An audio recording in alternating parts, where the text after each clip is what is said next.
अपन हक और अधिकार के पहचाने कर समय आए गल के गीत में यही प्रसंग है। हम गाँव छोड़ब नहीं, हम जंगल छोड़ब नहीं, हम माटी छोड़ब नहीं, लड़ाई छोड़ब नहीं। जय झारखंड। हम गाँव छोड़ब नहीं, हम जंगल छोड़ब नहीं, हम माटी छोड़ब नहीं, लड़ाई छोड़ब नहीं।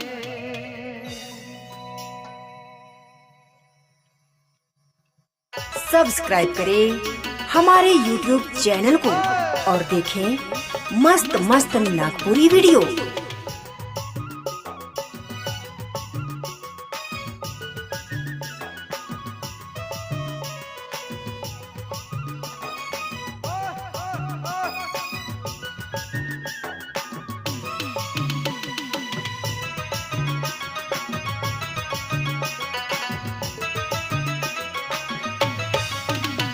हम गाँव छोड़ब नहीं, हम जंगल छोड़ब नहीं, हम माटी छोड़ब नहीं, लड़ाई छोड़ब नहीं। हम गाँव छोड़ब नहीं, हम जंगल छोड़ब नहीं, हम माटी छोड़ब नहीं, लड़ाई छोड़ब नहीं। गाँव छोड़ब नहीं, हम जंगल छोड़ब नहीं, हम माटी छोड़ब नहीं, लड़ाई छोड़ब नहीं।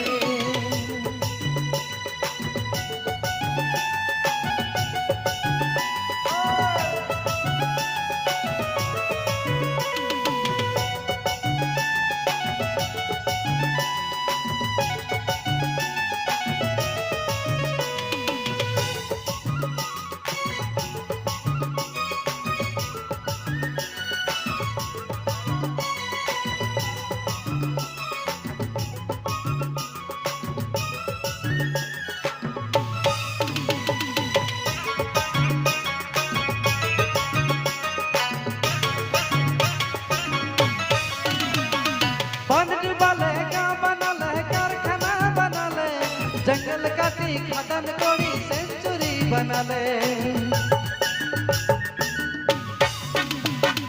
गाड़ वाले बन बना ले, कारखाना बना ले।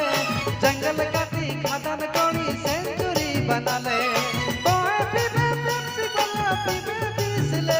हम कैसे अपन प्यार बुझाबू के कतरा पानी। गाँव छोड़ब नहीं, हम जंगल छोड़ब नहीं, हम माटी छोड़ब नहीं, लड़ाई छोड़ब नहीं। हम गाँव छोड़ब नहीं, हम जंगल छोड़ब नहीं, हम माटी छोड़ब नहीं, लड़ाई छोड़ब नहीं।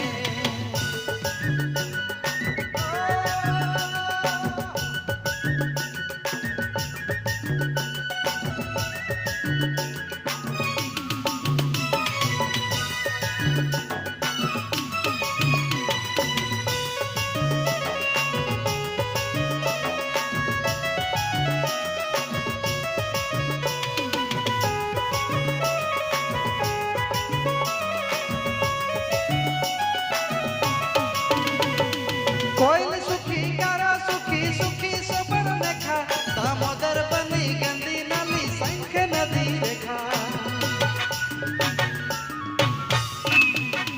कोयल सुखी सबर सुखी सुखी सकर देखा, दामोदर बनी गंदी नाली संख नदी देखा। कोई पीबे पेप्सी कोला पीबे बिसलेरी, हम कैसे अपन प्यास बुझाबू पी के कतरा पानी। गाँव छोड़ब नहीं, हम जंगल छोड़ब नहीं, हम माटी छोड़ब नहीं, लड़ाई छोड़ब नहीं। हम गाँव छोड़ब नहीं, हम जंगल छोड़ब नहीं, हम माटी छोड़ब नहीं, लड़ाई छोड़ब नहीं।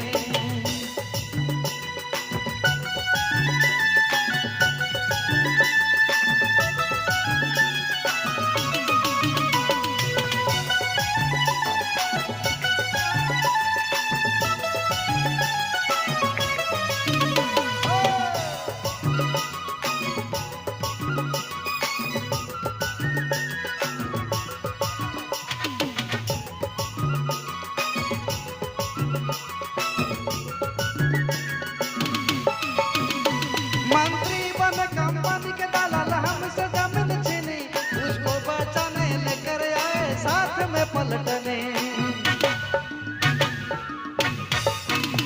मंत्री बन कंपनी के दलाल हमसे जमीन छीनी उसको बचाने लेकर आए साथ में पलटने अब सारा हमारा ठेकेदार होला धनी और गाँव हमार बन गेलो साहेब के कॉलोनी पहले गाँव छोड़ब नहीं हम जंगल छोड़ब नहीं हम माहे माटी छोड़ब नहीं लड़ाई छोड़ब नहीं हम गाँव छोड़ब नहीं हम जंगल छोड़ब नहीं हम माहे माटी छोड़ब नहीं लड़ाई छोड़ब नहीं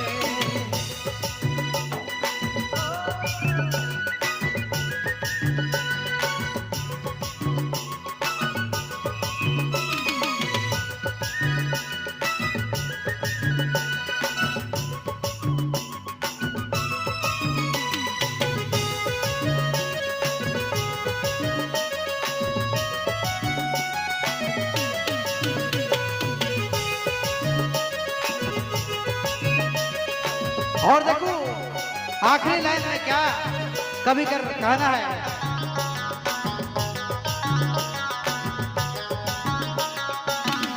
मेरी साप करे एकजुट हो छोड़ो ये खामोशी जाओ दलित आओ आओ आदिवासी मेरी साप करे एकजुट हो छोड़ो ये खामोशी दलित आओ मछुआरे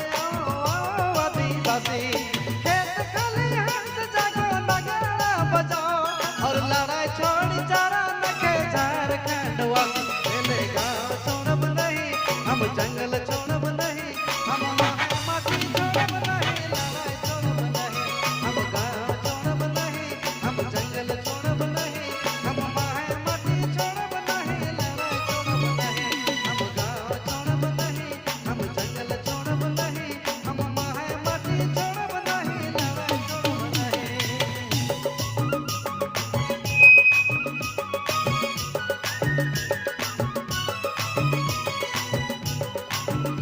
सब्सक्राइब करें हमारे YouTube चैनल को और देखें मस्त मस्त नागपुरी वीडियो। जोरदार जोरदार